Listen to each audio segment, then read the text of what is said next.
Yo, what's good? It's your boy Maleek Berry, aka Papito, and you're chilling with me live on BT UK. Yes, sir. So, yeah, where have I been? I've just been living, living life, experiencing, and living out all of these new songs that I've created. I went through a period like during COVID where I sort of took a break and had a pause creatively. I think it was down to just not being inspired for a while. I almost fell out of love with the music. I know it sounds heavy. I wanted to sort of like take a break creatively and go and focus on other things.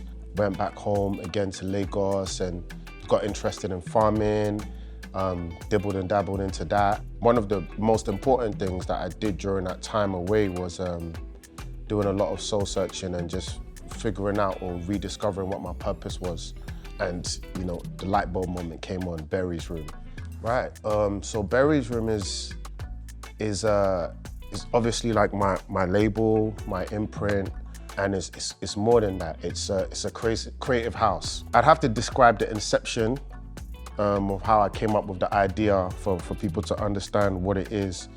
When I first started it, I was literally like in my small room and looking at the four walls in that room and literally dreaming that my music would sort of break out of those four walls and touch the world, right?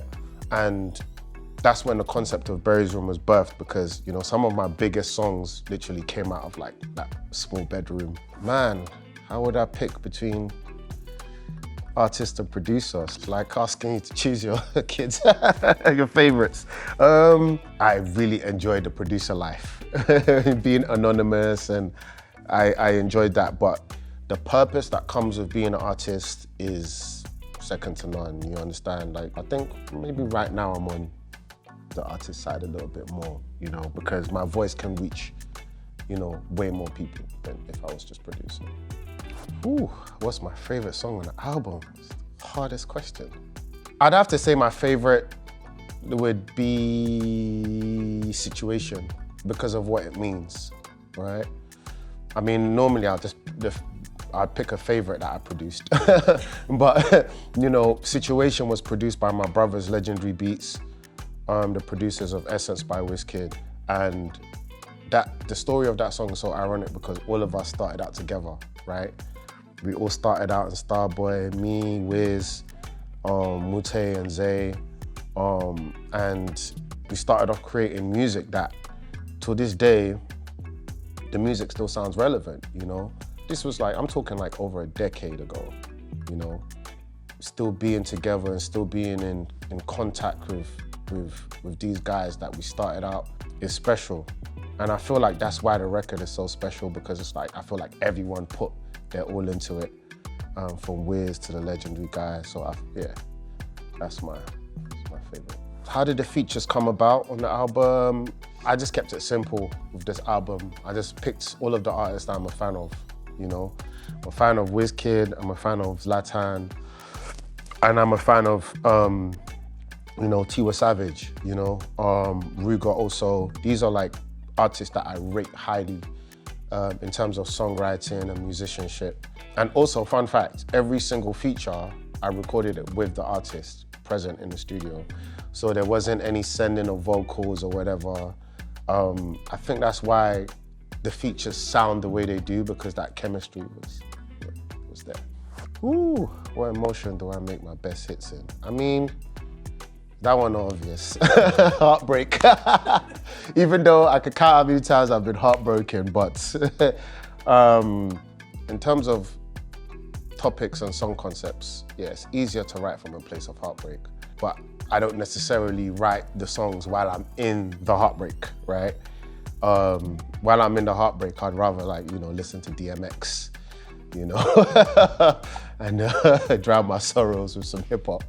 I'm talking like maybe months later, hey, maybe we could listen to some Donnell Jones and, get inspired. And my